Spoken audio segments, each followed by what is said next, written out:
ফেরাউন শব্দের অর্থ হচ্ছে এটা একটা রাষ্ট্রীয় পদ, যেমন প্রেসিডেন্ট, প্রাইম মিনিস্টার এমন পদ আছে।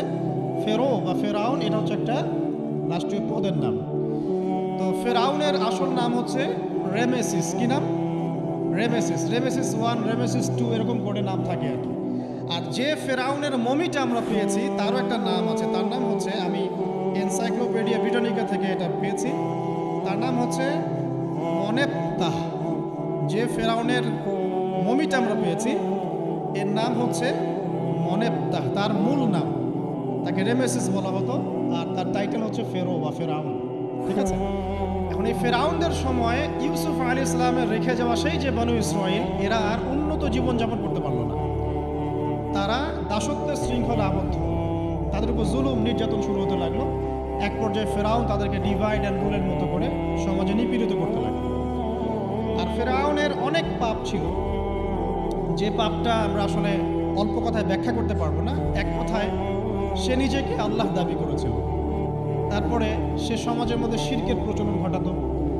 সে কন্যা সন্তানদেরকে জীবিত রাখত, পুত্র সন্তানদেরকে হত্যা করে ফেলত। সে সমাজের মানুষদেরকে বিভক্ত করত, দুর্বলের উপর সবলের অত্যাচার চালাত। এবং তার একটা অহংকার ছিল, সেটা হচ্ছে সেনাবাহিনীর অহংকার। সে মনে করতো যে সে ওই সময়কার সুপার পাওয়ার, তাকে কেউ পরাজিত করতে পারবে না। ঠিক এখনকার বিশ্বের পরাশক্তিগুলোর মতোই তার দাম্ভিকতা ছিল আর কি। তো একটা কথা বলে নেই, এই ফেরাউন এবং মূসা আলাইহিস সালাম, এই ফেরাউন যখন বনু ইসরায়েলকে নির্যাতন করতে লাগলো তখন আল্লাহ পাক একজন নবী পাঠালেন, তার নাম কি? মূসা আলাইহিস সালাম। আর মূসা আলাইহিস সালাম আর ফেরাউনকে নিয়ে কুরআনুল কারীমে প্রায় 44টা সূরার মধ্যে কথা আছে। আমি হিসাব করে দেখেছি এবং আমি টুকটাক ঘাটাঘাটি করে দেখেছি যে প্রায় 44টা সূরার মধ্যে 532টা আয়াত আছে মূসা এবং ফেরাউনকে নিয়ে। কথা বুঝতে পারছেন? 532টা। কোরআনের টোটাল আয়াত কত?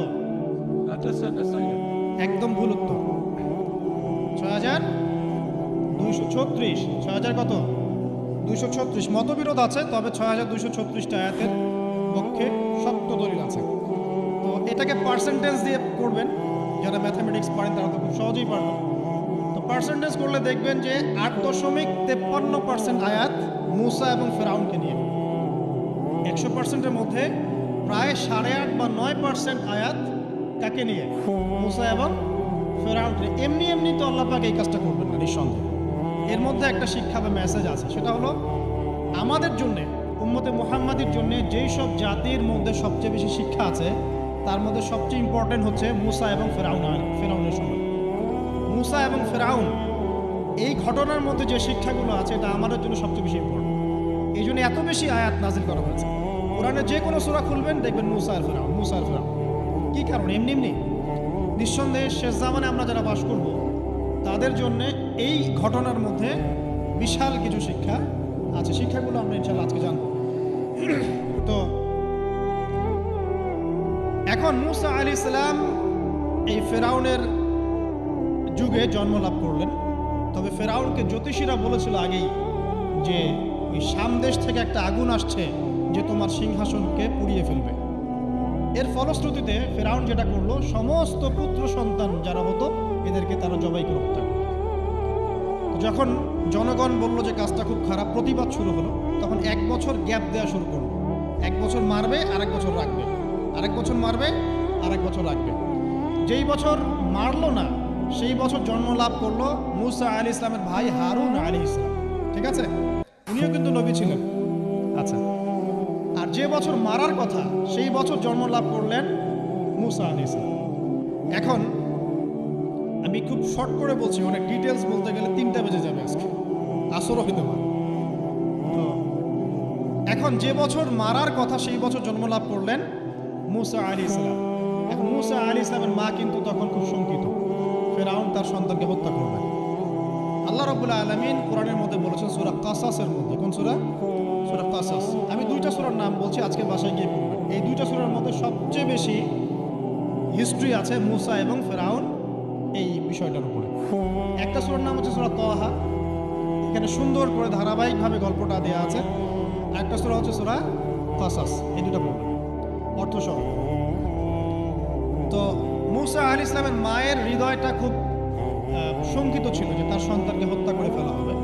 আল্লাহ রাব্বুল আলামিন বলছেন যে আমি তার কলবে ইলহাম করলাম। সুবহানাল্লাহ।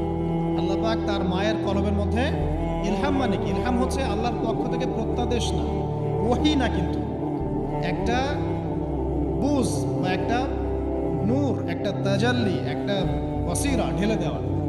এটা কিন্তু নবুয়ত না, একটা কাজের চেতনা বা দৃঢ়তা আল্লাহর পক্ষ থেকে ঢেলে দেয়। ঠিক আছে? তো তার মায়ের কলবের মধ্যে আল্লাহ রাব্বুল আলামিন ইলহাম করলেন যে তুমি তোমার সন্তানটাকে সিন্ধুকের মধ্যে ভরে ভাসিয়ে দাও নীল নদে। এখন তার মায়ের কলব, তার মায়ের হৃদয় ছটফট করতে লাগলো, কারণ কোনো মাই তো চাইবে না তার সন্তানকে এভাবে ভাসিয়ে দিতে। আল্লাহ পাক বলছেন যদি না আমি তার হৃদয়টাকে শক্ত করতাম তাহলে সে বিচলিত হয়ে পড়ত। আল্লাহ পাক তার হৃদয়টাকে শক্ত করলেন, সে বিচলিত হলো না, সন্তানকে ভাসিয়ে দিল। এবার সন্তান ভাসতে ভাসতে ভাসতে কোথায় যাচ্ছে? যেখানে ফেরাউনের স্ত্রী গোসল করছে। কথা কি বুঝতে পারছেন? খুব চমৎকার হিস্ট্রি কিন্তু গল্পটা। এবং গল্প মানে এখানে আসলে গাল গল্প না, এগুলো সত্য ঘটনা। এক একটা বর্ণ তেমন সত্য যেমন সূর্য পূর্ব দিক থেকে ওঠে এবং পশ্চিমে ডোবে। এটা যেমন সত্য, এর এক একটা বর্ণ সত্য, এগুলো কোনো গাল গল্প নয়। এবার ফেরাউনের স্ত্রী আসিয়া সে সিন্দুক পেয়েছে। মূসা আলাইহিস সালামকে আল্লাহ পাক বলছেন যে আমি মূসা আলাইহিস সালামের চেহারার মধ্যে মোহাব্বত বা ভালোবাসা ঢেলে দিয়েছিলাম। তার চেহারা যেই দেখতো তাকে ভালোবাসত, বুঝছেন? ভালোবাসা ঢেলে দিয়েছে। এবার ফেরাউনের স্ত্রী আসিয়া, এখানে আসিয়া নন, অন্য একজন স্ত্রী হয়তো, তিনি বলছেন যে ফেরাউনকে বলছে যে একে আমরা আমাদের কাছে রেখে দিই, হয়তোবা সে আমাদের উপকারে আসবে, অথবা তাকে আমরা সন্তান হিসেবে গ্রহণ করতে পারি। লা তাকতুলুহু, তাকে হত্যা করুন। আসা আন ইয়ানফা'না আও নাত্তাখিযাহু ওয়ালাদা, এরকম করে আল্লাহ পাক বলেছেন কোরআনে। তো ফেরাউন তার স্ত্রীর কথা শুনল এবং তাকে না হত্যা করে রেখে দিল। কারণ আল্লাহ রাব্বুল আলামিনের কি কৌশল, ওয়া মাকারুল্লাহ, যেই মূসাকে হত্যা করার জন্য বছরের পর বছর হাজার হাজার শিশুকে হত্যা করা হয়েছে, সংখ্যাটা লাখ লাখও হতে পারে, সেই মূসা আলাইহিস সালামকে আল্লাহ পাক ফেরাউনের ঘরেই লালন পালন করতে লাগলেন। চিন্তা করলেন? এবার মূসা আলাইহিস সালাম যখন যুবক হলেন, আমি সংক্ষিপ্ত করছি, যখন যুবক হলেন তখন একদিন দেখলেন যে রাস্তায় দুজন ব্যক্তি ঝগড়া করছে। সূরা কসসের মধ্যে আছে, ফাইটিং, স্ট্রিট ফাইট। তো একজন ব্যক্তি হচ্ছেন বনু ইসরাইলের, আরেকজন হচ্ছে ফেরাউনের সেনাবাহিনীর। এখন মূসা আলাইহিস সালাম কার পক্ষ নেবেন? তিনি বনু ইসরাইলের পক্ষ নিলেন। তিনি গিয়ে তাকে বাঁচানোর চেষ্টা করলেন এবং শুধু একটা ঘুষি দিয়েছেন, ফাওয়াকাযাহু, একটা ঘুষি, ফাকাদা আলাইহি, এবং এই একটা ঘুষিতেই সেই ব্যক্তির ডেথ। এটা কোরআনে আছে সূরা কসস। তার মানে কোরআন দলিল দিচ্ছে যে মানুষের বডিতে এমন এমন পার্টস আছে, এমন এমন জায়গা আছে যেখানে একটা ঘুষি মারলেও মানুষ মারা যেতে পারে। কি বুঝলেন? যারা মার্শাল আর্ট শিখেছেন বা শিখছেন তারা এটা আরও ভালো বুঝবেন। মানুষের এই বডিতে এমন অনেকগুলো জায়গা আছে, 7টা বা 8টা বা 10টার মতো, যেখানে একটা ঘুষি দিলেও মানুষ মরতে পারে। তো ভালো কিছু শিখেন, শিখলে ঠিক আছে। টিকটক প্রজন্ম না হয় আর এই মোবাইলে লুডো না খেলে ভালো কিছু শিখেন, ইনশাআল্লাহ কাজে দিবে। আত্মরক্ষা শেখা খারাপ?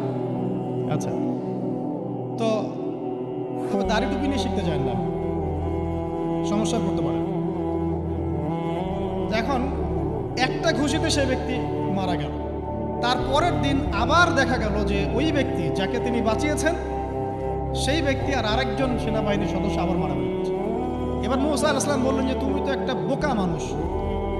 এবার সে আবার চড়াও হতে শুরু করলো মূসা আলাইহিস সালাম, কিন্তু এবার একজন ব্যক্তি এসে তাকে বললেন যে গতকাল তুমি কিন্তু একজনকে হত্যা করেছো এক ঘুষিতে, আজকে আবার তুমি এই কাজ করতে যাচ্ছ, তুমি তো এখানে স্বৈরাচারের মতো আচরণ করছো। মূসা আলাইহিস সালাম তখন আল্লাহর কাছে ক্ষমা চাইলেন, বললেন ইন্নাহু হাযা মিন আমালিশ শাইতান, এটা তো শয়তানের মতো কাজ, শয়তানের কাজ হয়ে গেল। রব্বিক ফিরলি, আল্লাহ আমাকে মাফ করে দিন। ফাগফারা লাহু, আল্লাহ পাক বলছেন আমি তাকে মাফ করে দিলাম। তো তিনি তো ইচ্ছাকৃতভাবে করেন নাই, করেছেন আনইনটেনশনালি, এটা হয়ে গেছে। কিন্তু এখন ফেরাউন মূসা আলাইহিস সালামকে ধাওয়া করতে শুরু করলো, কারণ ফেরাউনের দৃষ্টিতে মূসা আলাইহিস সালাম একটা মার্ডার করেছে তার দৃষ্টিতে, কিন্তু মূসা আলাইহিস সালাম তো আর এটা করেন নাই, ইচ্ছা করে এটা হয়নি, অ্যাক্সিডেন্টলি হয়ে গেছে। এখন মুসা আলাইহিস সালামকে এক ব্যক্তি এসে বলল, তুমি এখান থেকে তাড়াতাড়ি পালাও, এই মিশরে থাকলে ফেরাউন তোমাকে ধরে এখন শাস্তি দিবে। এখন মুসা আলাইহিস সালাম বাধ্য হয়ে মিশর থেকে চলে যাচ্ছেন কোথায়? মাদিয়ান। কোন জায়গা? মাদিয়ান। এটাও আরবের মধ্যে একটা জায়গা, যেই জায়গার নবী হচ্ছেন শুআয়ব আলাইহিস সালাম। কি নাম? আচ্ছা, এবার শুআয়ব আলাইহিস সালামের সেই কওমে মুসা আলাইহিস সালাম গেলেন, না খাবার আছে, না পানি, না কাপড়, কিছুই না, একদম রিক্ত হস্ত। সেখানে গিয়ে তিনি দেখলেন যে এমনই একটা জলাশয়, হয়তোবা আল্লাহ ভালো জানেন, সেই জলাশয়ের কাছে কিছু মানুষ পানি পান করাচ্ছে গবাদি পশুদেরকে। আমি কি বুঝাতে পারছি? আচ্ছা, তো দূরে দুজন মেয়ে দাঁড়িয়ে আছে। এই দুজন মেয়ে অনেকক্ষণ থেকে দাঁড়িয়ে আছে, তারা পানি পান করতে পারছে না। মুসা আলাইহিস সালাম অনেকক্ষণ থেকে অবজার্ভ করছেন যে মেয়ে দুটো পানি পান করতে পারছে না গবাদি পশুদেরকে। তিনি প্রথমে একটু অস্বস্তি বোধ করলেন, তারপরে আবার গেলেন তাদের কাছে, গিয়ে বললেন কি সমস্যা।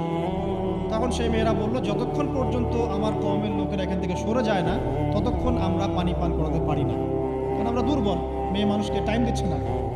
এদিকে আমাদের বাবা অত্যন্ত বৃদ্ধ মানুষ, বাসায় পড়ে আছেন একা। তখন মুসা আলাইহিস সালাম যুবক ছিলেন এবং তিনি কিন্তু শক্তিশালী ছিলেন, কওয়িউন আমিন, বিশ্বস্ত এবং শক্তিশালী। ওই যে এক খুশিতে মানুষ মারা মানুষ, কি মনে করছেন? তো তিনি এবার ওই গবাদি পশুদেরকে নিয়ে এসে পানি পান করালেন। পানি পান করিয়ে তিনি একটা গাছের ছায়ায় গিয়ে বসলেন। এই প্রত্যেকটা কথা কিন্তু কোরআনে আছে, প্রতিটা কথাই। সূরা কসস পড়েন, সূরা তাহা পড়েন।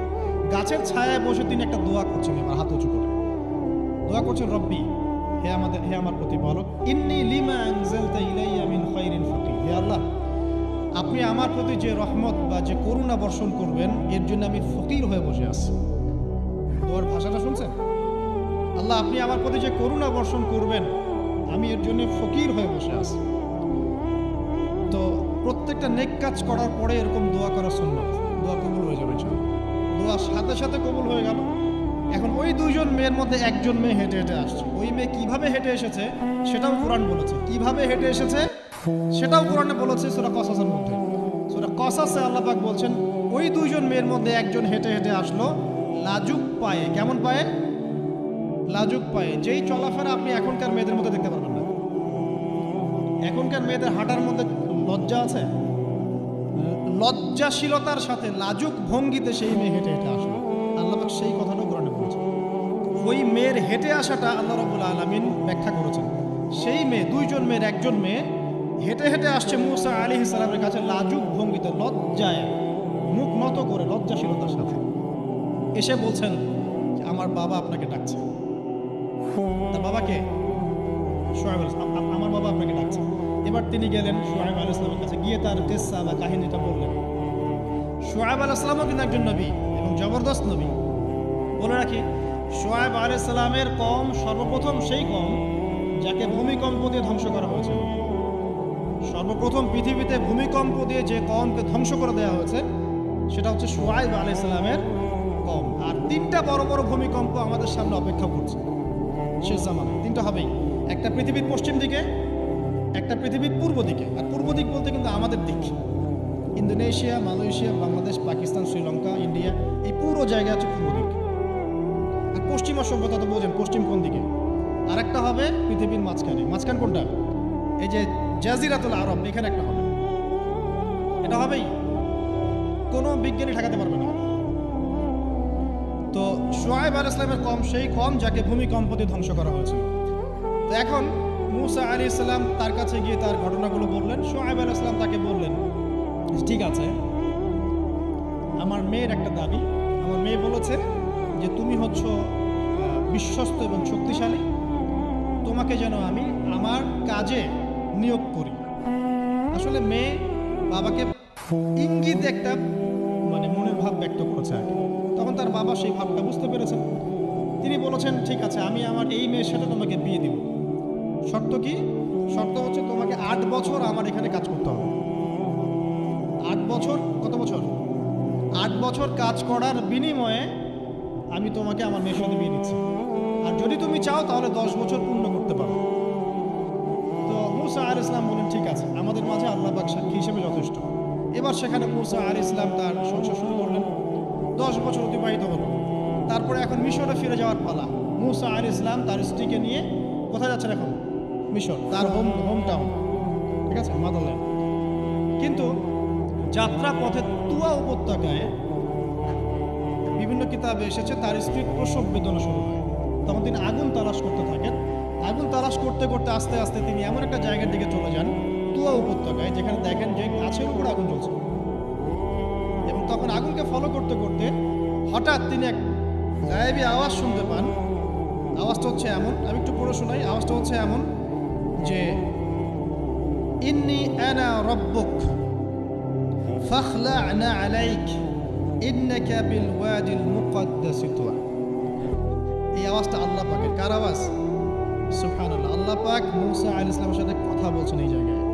আল্লাহ পাক বলছেন, নিশ্চয়ই আমি তোমার রব, তোমার জুতা খুলে ফেলো, কারণ তুমি একটা পবিত্র উপত্যকায় আছো। চিন্তা করতে পারেন? ওয়া আনা ইখতারতুকা, এবং আমি তোমাকে বাছাই করেছি হে মূসা, ফাসতামি' লিমা ইউহা, তুমি খুব মনোযোগ দিয়ে শোনো, আমি তোমার কাছে যা ওহী করছি এটা মনোযোগ দিয়ে শোনো। ইন্নানি আনা আল্লাহ, নিশ্চয়ই আমি আল্লাহ। আল্লাহ বলছেন ইন্নানি আনা আল্লাহ, নিশ্চয়ই আমি আল্লাহ। লা ইলাহা ইল্লা আনা, আল্লাহ বলছেন আমি ছাড়া কোনো ইলাহ নেই। ফা'বুদনি, আমার ইবাদত করো। ওয়া আকিমিস সালাতা লিযিকরি, আমার স্মরণের জন্য সালাত কায়েম করো। ইন্নাস সাআতা লাআতিয়াতুন, নিশ্চয়ই কিয়ামত অবশ্যই আসবে। আকাদু উখফিহা, আমি এটাকে গোপন রেখেছি। লিতুজজা কুল্লু নাফসিন বিমা তাসআ, যাতে করে প্রত্যেক নফসকে তার প্রতিদান দেয়া যায়। ফালা ইয়াসুদ্দান্নাকা আনহা মান লা ইউমিনু বিহা ওয়াত্তাবা হাওয়াহু ফাতারদা, যারা প্রবৃত্তির অনুসরণ করে তারা যেন তোমাকে এই বিষয়টার প্রতি ঈমান আনা থেকে দূরে রাখতে না পারে। আল্লাহ পাক এই পর্যন্ত বললেন। এরপর আল্লাহ বলছেন, ওয়ামা তিলকা বিয়ামিনিকা ইয়া মূসা, মূসা তোমার ডান হাতে এটা কি? মূসা আলাইহিস সালাম বলছেন যে ক্বালা হিয়া আসায়া, এটা আমার লাঠি। তার সাথে কি ছিল? একটা লাঠি। আতাওয়াক্কাউ আলাইহা ওয়া আহুশু বিহা আলা গনামি ওয়া লিয়া ফিহা মাআরিব, এই লাঠি দিয়ে আমি গাছের ডাল ছাটি, গবাদি পশুদেরকে চড়াই, এছাড়া আমি আমার বিভিন্ন কাজে লাঠি ব্যবহার করি। আল্লাহ পাক বলছেন, ক্বালা আলকিহা ইয়া মূসা, মূসা এটা নিক্ষেপ করো দেখি, হাত থেকে ছুঁড়ে মারো। মূসা আলাইহিস সালাম ছুঁড়ে মারলেন। ফাআলকাহা, তিনি ছুঁড়ে মারলেন। ফাইদা হিয়া হাইয়াতুন তাসা, সাথে সাথে লাঠিটা ছোটাছুটি শুরু করলো সাপের মতো। অন্য সূরায় আছে এই দৃশ্য দেখার সাথে সাথে মূসা আলাইহিস সালাম উল্টা দিকে দৌড় দিয়েছিল। স্বাভাবিক, ভয় পাওয়া স্বাভাবিক। তো তখন আল্লাহ পাক বলেছিলেন যে তুমি ভয় পেও না, আমার কাছে নবীগণ ভয় পায় না। ঠিক আছে, অন্য সূরায় এগুলো আছে, আমি শর্ট করে বলছি। এরপরে আল্লাহ পাক বললেন, ক্বালা খুযহা ওয়া লা তাখাফ, তুমি এটাকে ধরো, এটাকে ভয় পেও না। সানুঈদুহা সিরাতাহাল উলা, তুমি ধরা মাত্রই সেটা আবার লাঠিতে রূপান্তরিত হবে। আরেকটা কাজ করো, ওয়াদমুম ইয়াদাকা ইলা জানাহিক, তোমার হাতটাকে বগলের নিচে নিয়ে যাও। তাখরুজ বাইদা মিন গায়রি সু, এটাকে বের করো, তারপর দেখবে এটা স্বচ্ছ আলো প্রদান করবে। সুবহানাল্লাহ। বগলের মধ্যে হাত নিয়ে আসো, হাতটাকে বের করো, দেখবে হাত থেকে স্বচ্ছ আলো বের হবে। এই দুইটা মুজিজা আল্লাহ পাক তাকে দিলেন। আয়াতান উখরা, এটা আরেকটা নিদর্শন।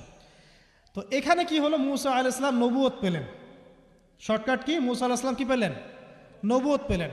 নবুয়ত পাওয়ার সাথে সাথে আল্লাহ পাক তাকে দুটো মুজিজা দিলেন। একটা হচ্ছে লাঠি, আরেকটা কি? হাত বগল থেকে বের করলেই কি হবে? আলো বের হয়ে যাবে। এবার তার ডিউটি কি? আল্লাহ পাক ডিউটি দিচ্ছেন তাকে যে ইযহাব ইলা ফিরআউন ইন্নাহু তাগা, এবার তোমার কাজ হচ্ছে তুমি ফেরাউনের কাছে যাবে, কারণ ফেরাউন সীমা লঙ্ঘন করেছে। তখন মূসা আলাইহিস সালাম বললেন, রব্বি ইশরাহ লি সদরি, আল্লাহ আমার বক্ষটাকে প্রশস্ত করে দিন। মানে আমার তো সেখানে যাওয়ার সাহস হচ্ছে না, আমি তো সেখানে ওদের দৃষ্টিতে একজন খুনের আসামি, ওদের দৃষ্টিতে ওরা তো আমাকে পেলে হত্যা করে ফেলবে। আল্লাহ পাক বলছেন, কেল্লা, কখনো না, তারা তোমাকে হত্যা করতে পারবে না। তখন তিনি দোয়া করছেন, আল্লাহ আমার হৃদয়টাকে প্রশস্ত করে দিন, ওয়াইয়াসসির লি আমরি, আমার কাজকে সহজ করে দিন। ওয়াহলুল উকদাতাম মিন লিসানি, আমার লিসান, আমার জিহ্বায় জড়তা আছে আল্লাহ, এটাকে দূর করে দিন। ইয়াফকাহু কওলি, যাতে মানুষ আমার কথা বুঝতে পারে।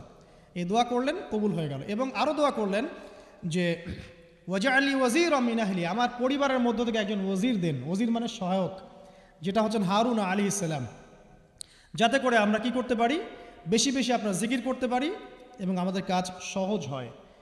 তো আল্লাহ রাব্বুল আলামিন তার ভাই হারুন আলাইহিস সালামকেও নবুয়ত দান করলেন। দুজন মিলে এখন আল্লাহ পাক বলছেন ইযহাবা ইলা ফিরআউন, তোমরা দুজন ফিরআউনের কাছে যাও, ইন্নাহু তাগা, সে সীমা লঙ্ঘন করেছে, তবে ফাকুলা লাহু কাওলাল লাইয়িনা, তার সাথে নরম সুরে কথা বলো, লাআল্লাহু ইয়াতাযাক্কারু আও ইয়াখশা, হয়তোবা সে উপদেশ গ্রহণ করবে অথবা আল্লাহকে ভয় করতে পারে। তো ডিউটি দেওয়া হলো যে তোমাদের কাজ এখন এটা, এবং তোমাদের ভয় পাওয়ার কোনো কারণ নাই, সে তোমাদের কোনো ক্ষতি করতে পারবে না। তার কাছে যাও, মুজিজা দেখাও, আল্লাহর দিকে দাওয়াত দাও, লা ইলাহা ইল্লাল্লাহ। যদি সে দাওয়াত কবুল করে আলহামদুলিল্লাহ, যদি না করে তাহলে আমি আল্লাহ তার জন্যে যথেষ্ট। এবার শর্ট করে নিয়ে আসি, মুসা আলাইহিস সালাম সেখানে গেলেন, যার পরে ফিরআউনকে দাওয়াত দিলেন। তো ফিরআউন বলছে ক্বালা ওয়ামার রাব্বুকুম ইয়া মুসা, কোন রবের কথা বলছো? আমি তো মা আলিমতু মিন ইলাহিন গায়রি, আমি তো জানি না, আমি ছাড়া তোমাদের কোনো ইলাহ আছে আমি তো এটা জানি না। এটা কার কথা? ফিরআউন বলছে যে মা আলিমতু মিন ইলাহিন গায়রি, আমি ছাড়া অন্য কোনো ইলাহ তোমাদের আছে, মা আলিমতু ইলাহুকুম গায়রি, আমি ছাড়া তোমাদের কোনো রব আছে এটা তো আমি জানি না। অন্য আয়াতে সে বলেছিল যে আনা রব্বুকুমুল আ'লা, আমি তোমাদের মহান রব। ঠিক আছে? তো মুসা আলাইহিস সালাম ব্যাখ্যা করলেন, আমি সেই রবের কথা বলছি যে রব আসমান সৃষ্টি করেছেন, জমিন সৃষ্টি করেছেন, যেভাবে তাওহীদের দাওয়াত দিতে হয় সব দিলেন। এরপরেও ফিরআউন সেটা গ্রহণ করলো না। তখন মুসা আলাইহিস সালাম বললেন, যদি আমি তোমাকে কোনো বড় নিদর্শন দেখাই তারপরেও কি বিশ্বাস করবে না? তখন ফিরআউন বলল যে দেখাও দেখি। তখন তিনি লাঠি ছুঁড়ে মারলেন, সাপ হয়ে গেল। এই দৃশ্য থেকে ফিরআউনের পরিবারের সবাই ভয় পেয়েছিল, কিন্তু পলিটিক্যাল স্বার্থে ফিরআউন বলেছিল যে সে একজন বড় জাদুকর, জনগণকে তো বোঝাতে হবে কিছু, নিজে ভয় পেলেও জনগণকে তো কিছু বোঝাতে হবে। সে জনগণকে বলছে আসলে সে একজন বড় জাদুকর, সে চাচ্ছে তোমাদের ন্যাশনের মধ্যে ফাটল সৃষ্টি করতে। তো এখন কি করা যাবে? পরামর্শ করা হলো, তার কাছের কিছু মানুষ থাকে না, তার মন্ত্রী পরিষদ যারা শয়তানিতে পিএইচডি করেছিল আর কি, তার ওকে পরামর্শ দিল যে একটা কাজ করা যাক, একটা বড় ময়দানে যাওয়া যাক, সেখানে আমরা বড় বড় জাদুকরদেরকে ডাকবো, এখানে একটা জাদুর ব্যাটেল হবে, মোনাজারা হবে জাদুর। সব বড় বড় জাদুকরকে ডাকা হলো মিশরের, এবং বলে রাখি যে জাদুবিদ্যা কিন্তু সত্য, সুলাইমান আলাইহিস সালামের সময় থেকে এটা চলে আসছে। হারুত এবং মারুত ফেরেশতাকে কিন্তু এর মধ্য দিয়ে পরীক্ষা করা হয়েছে মানব জাতিকে। যাই হোক, তো জাদু থেকে বাঁচার জন্য কোরআন এবং সুন্নাহর যে দোয়া কালামগুলো আছে এগুলো নিয়মিত পড়বেন ইনশাআল্লাহ। আল্লাহ পাক আমাদেরকে হেফাজত করুন, আমিন। তো আমি শর্ট করছি। তো এবার জাদুকররা একদিকে, মুসা আলাইহিস সালাম একদিকে। তো মুসা আলাইহিস সালামকে তারা বলছে তুমি আগে ছুঁড়ে মারবেন, আমরা ছুঁড়ে মারব। মুসা আলাইহিস সালাম বলছেন বাল আলকু, তোমরা ছুঁড়ে মারো। তখন তারা যখন তাদের লাঠিগুলো ছুঁড়ে মারলো, এগুলো সাপ হয়ে গেল। এটা চোখের ভেলকিবাজি ছিল। আল্লাহ পাক এই জাদুটাকে বলেছেন কোরআনে সিহরুন আযীম, বড় একটা জাদু করেছিল তারা, মানে তারা জাদুবিদ্যায় খুব পারদর্শী ছিল। এখন যেমন সায়েন্সের যুগ, তখন কিন্তু জাদুবিদ্যার যুগ ছিল। ঠিক আছে? তো মুসা আলাইহিস সালাম তারপর কিছুটা ভয় পেয়ে গেলেন। আল্লাহ পাক বলেন তুমি ভয় পেও না, বরং তোমার লাঠি ছুঁড়ে মারো, ইন্নাকা আনতাল আ'লা, তুমি বিজয়ী হবে ইনশাআল্লাহ তাআলা। এরপর মুসা আলাইহিস সালাম লাঠি ছুঁড়ে মারার সাথে সাথেই তার লাঠিটা যে সাপে রূপান্তরিত হলো, এই সাপটা বাকি সব সাপকে খেয়ে ফেললো। এই দৃশ্য দেখার সাথে সাথেই ওই জাদুকর যারা ছিল, সবচেয়ে বড় বড় জাদুকর, একটা সমাজে সবচেয়ে বড় বড় জাদুকর, সাথে সাথে মুসলিম হয়ে গেল। বললো যে ক্বালা আমান্না বিরব্বি হারুন ওয়া মুসা, আমরা মুসা এবং হারুনের রবের প্রতি ঈমান নিয়ে আসলাম। তখন ফিরআউন বলল যে ও আচ্ছা, তাহলে ইন্নাহু কাবীরুকুম আল্লামাকুমুস সিহর, তাহলে মুসাই হচ্ছে তোমাদের লিডার, যে তোমাদেরকে জাদু শিখিয়েছে। তাহলে পলিটিক্যাল লোকজনের কথাগুলো এরকমই হয়, সত্য কখনো স্বীকার করতে যাবে না। তো যে তাহলে মুসাই মনে হয় তোমাদের চেয়ে বড় জাদুকর, তাহলে তোমাদের শাস্তি দিব এবার আমরা। কী শাস্তি? ওই যে শুলদণ্ড দিয়ে ডান দিকের হাত বাম দিকের পা কেটে ফেললো। চিন্তা করতে পারেন, একদিকের হাত একদিকের পা কেটে শুলদণ্ড দিয়ে ঝুলিয়ে রাখলো। তখন এই জাদুকররা এমন একটা কথা বলেছে যেটা পড়লে আমাদের চোখ দিয়ে পানি পড়ে যায়। এই জাদুকররা বলেছিল যে তোমার যা ইচ্ছা তুমি তা করো, ফাকদি মা আনতা ক, তোমার যা মনে চায় তাই কর। কথাটা শুনছেন? ফাকদি মা আনতা ক, তোমার যা মনে চায় তাই করো, কিন্তু আমরা ইন্না আমান্না বিরব্বি হারুন ওয়া মুসা, আমরা মুসা এবং হারুনের রবের প্রতি ঈমান এনেছি। আশা করা যায় যে আমরা এই ঈমান আনার ফলে সারা জীবন জাদুবিদ্যা চর্চা করে যে পাপ করেছি, আল্লাহ পাক সব পাপ মাফ করে দিবেন ইনশাআল্লাহ। দেখেন, একটা সেজদা না করেও তারা জান্নাতে চলে গেল। দেখলেন, তারা কিন্তু নামাজ পড়তে পারে নাই, সুযোগ হয়নি। রোজা রাখতে পারে নাই, জাকাত দিতে পারে নাই, শুধু খালেস ইমান যে না আল্লাহকে চিনেছি, আল্লাহ ছাড়া কোনো ইলাহ নাই, আল্লাহ ছাড়া কাউকে পরোয়া করি না, আল্লাহই সব কিছু। তারপরে তাদেরকে ফাঁসি দেওয়া হলো, হাত পা কেটে ফেলা হলো, জান্নাত। এই ঘটনাটা পড়বেন সূরা তহার মধ্যে আছে। যাই হোক, এখন এভাবে যখন মূসা আলাইহিস সালামকে পরাজিত করতে পারলো না, মূসা আলাইহিস সালাম তাদেরকে সময় দিলেন, তওবা করে ফিরে আসো, আল্লাহ পাক মাফ করে দিবেন। কিন্তু ফেরাউন এবং তার দলবল এগুলো সহ্য করলো না, বরং ফেরাউন টিটকারি করছিল, এই হামান তুমি আছো? হামান বলছে হ্যাঁ আছি, আমার জন্য একটা বড় প্রাসাদ নির্মাণ করো, ইট পোড়াও, আমার জন্য উঁচু প্রাসাদ তৈরি করো, যাতে আমি উকি মেরে দেখতে পারি মূসার রব কোথায় আছে। কথা বুঝতে পারছেন? আমার কাছে মনে হয় হয়তোবা, আল্লাহু আলাম, হয়তোবা এই আয়াতটা মিশরের পিরামিডের দিকে ইঙ্গিত করছে, হয়তোবা, আমি জানি না সঠিক, আমি মানে 100% নিশ্চিতভাবে বলতে পারবো না, কিন্তু আমার কাছে মনে হয় হয়তোবা এটা সেই সময়কারই ঘটনা, যে হামান ইট পোড়াতে থাকো, ইট এবং পাথর পোড়াও, উঁচু উঁচু উঁচু একদম সর্বোচ্চ এক কিছু তৈরি করো, প্রাসাদ তৈরি করো, যাতে করে আমি তার উপরে উঠে মূসার ইলাহকে দেখতে পারি। এটা কার কথা ছিল? ফেরাউনের। এটা করাও হয়েছে। এরপরে 9টা আযাব আল্লাহ পাক দিয়েছেন। কয়টা? 9টা। একবার সতর্ক করা হয়, যদি না শোনে আল্লাহ পাক আযাব দিলেন রক্তের, সমস্ত পানি রক্ত হয়ে গেল। এবার ফেরাউন এবং তার লোকজন এসে বলে আমরা তওবা করব, মূসা তুমি দোয়া করো আল্লাহর কাছে, আল্লাহ যেন সরিয়ে দেয়। মূসা আলাইহিস সালাম দোয়া করেন, আযাব সরে যায়, তারা আবার নাফরমানি শুরু করে। কথা বুঝতে পারছেন? তারপরে আযাব আসলো ব্যাঙের, সবখানে ব্যাঙ দিয়ে ভর্তি। তারপরে আবার তওবা করার প্রত্যয় ব্যক্ত করলো, তওবা করলো না, আবার আযাব। এরপরে আযাব উকুনের, কিসের? উকুন। এভাবে একটা একটা করে আসতে থাকলো। এবার প্লেগ, তারপর ফড়িং। প্লেগ এমনভাবে এসেছিল যে একদিনেই 70,000 মানুষ মারা গেছে। এভাবে 9টা আযাব আল্লাহ পাক দিলেন, কিন্তু ফেরাউন কিছুতেই ঈমান আনলো না। এবার সবশেষ পালা। সর্বশেষে মূসা আলাইহিস সালাম বললেন যে বনু ইসরাইলকে আমার সাথে যেতে দিবা কিনা সেটা বল। তো এখন যেহেতু অনেক মানুষ মারা যাচ্ছে প্লেগে, সবশেষে গিয়ে মূসা আলাইহিস সালামের কাছে ফেরাউন এবং তার এই যে হামান, কারুন, যারা যারা ছিল, এরা নমনীয় হলো এবং বলল ঠিক আছে, তোমরা বনু ইসরাইলকে নিয়ে এখান থেকে বের হয়ে যাও, মিশরে আমরা আর কোনো আপদ চাই না, তোমরা চলে যাও এখান থেকে। এবার যখন মূসা আলাইহিস সালাম এবং বনু ইসরাইল এখান থেকে বের হয়ে যাচ্ছেন, বলা হচ্ছে তাদের সংখ্যা ছিল প্রায় 30 লক্ষ, কেউ বলেছেন 40 লক্ষ। সংখ্যাটা ফ্যাক্ট না। বনু ইসরাইলের একটা বড় কম ছিল, 10 থেকে 20% মানুষ মিশরের বনু ইসরাইল ছিল। তারা এখন বের হয়ে যাচ্ছেন রাতের অন্ধকার শেষ হয়ে ফজরের সময়।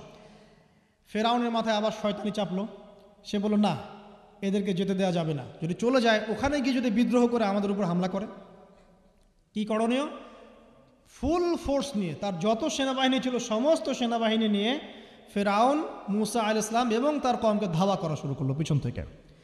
এবার মূসা আলাইহিস সালাম যাচ্ছেন, তার কওমকে সাথে নিয়ে, সামনে পড়ে গেল লোহিত সাগর। কোন সাগর? লোহিত সাগর। আর পিছনে ফেরাউনের বাহিনী। এরকম একটা অবস্থায় মূসা আলাইহিস সালামের কওমের কিছু মানুষ বলেছিল ইন্না লামুদরাকুন, হে মূসা আমরা তো ধরা পড়ে গেলাম, আমরা তখন যেতে পারবো না, সামনে সাগর পিছনে ফেরাউন।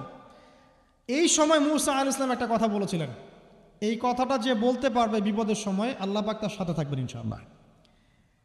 মূসা আলাইহিস সালাম বলেছেন কাল্লা, ওইরকম একটা অবস্থা তিনি বলছেন কাল্লা, কখনো নয়, ইন্না রব্বি মাইয়া সাইয়াহদিন, আমার রব আমার সাথে আছেন, তিনি আমাকে পথ দেখাবেন। কথা বুঝতে পারছেন?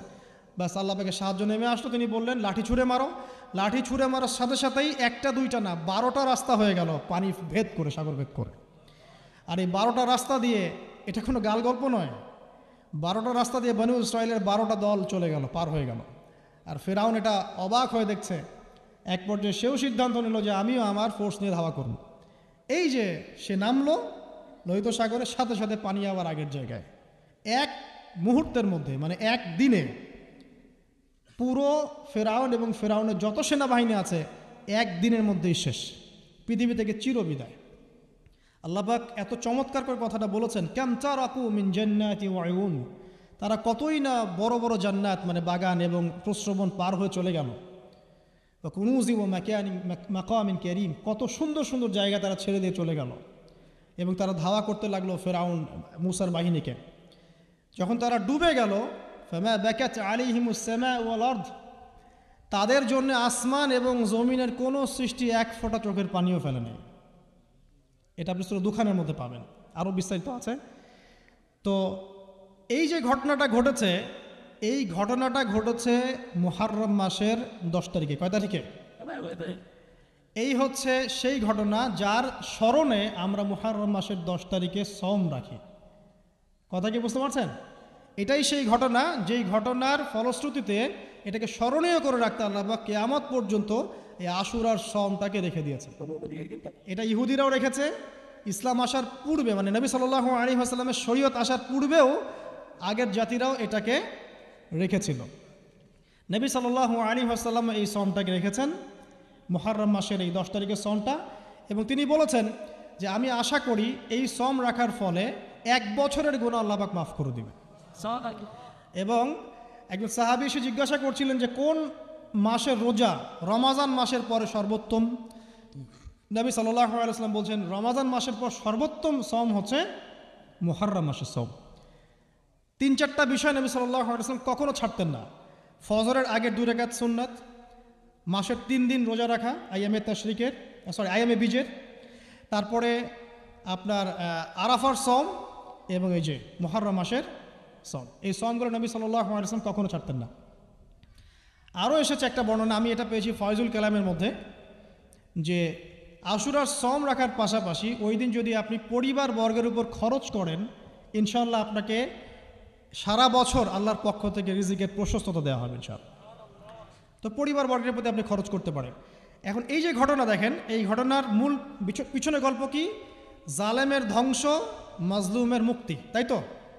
জালেমের ধ্বংস, মাজলুমের মুক্তি, এটাকে স্মরণীয় করে রাখার জন্যে আল্লাহ রাব্বুল আলামিন এই আশুরার সওমটাকে রেখেছেন। নবী সাল্লাল্লাহু আলাইহি ওয়াসাল্লাম বলেছেন যে ইহুদিরা একদিন রাখে, 10 তারিখে সওম রাখে। আমি যদি বেঁচে থাকি ইনশাআল্লাহ আগামী বছর 9 তারিখ বা তার পরে, একদিন আগে বা একদিন পরে আমি সওম রাখবো। কোনো বর্ণনা এসেছে একদিন আগে 9 তারিখে সওম রাখবো। তো আমরা দুটো রাখার চেষ্টা করবো। কয়টা? দুটো, হয় 9-10 অথবা 10-11 ইনশাআল্লাহ। আশা করা যে 1 বছরের গুনাহ আল্লাহ পাক মাফ করে দেবেন ইনশাআল্লাহু তাআলা।